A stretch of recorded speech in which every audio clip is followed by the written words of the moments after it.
আজি দিনটোৰ ভিডিঅ'ৰ দ্বিতীয় অংশৰ পাৰ্ট 2 লৈ আপোনালোকক স্বাগতম জনাইছোঁ আৰু কথা এষাৰ মনত পৰিলে ভাবি আছিলোঁ যিসকল ব্যক্তিয়ে আমাৰ দৰিদ্ৰতাৰ বাবে যুঁজি থাকে আমাৰ দৰিদ্ৰতাৰ বাবে যুঁজে আমাক এইটো দিম সেইটো দিয়াম সেইটো কৰিম বুলি কৈ থাকে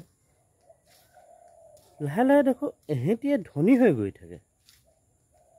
এই বস্তুটো বুজি পোৱা নাই গম পাইছেনে কেনেকৈ ধনী হৈ যায় দুখীয়াতেই আৰম্ভ হয় যুঁজখন কিন্তু যুঁজি ধনী হৈ যায় কিন্তু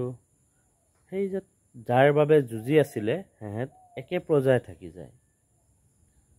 তো নিজৰ যুঁজখন নিজেই যুঁজিব আৰু নিজেই ধনী হ'ব নে কি কয় ৰাইজ।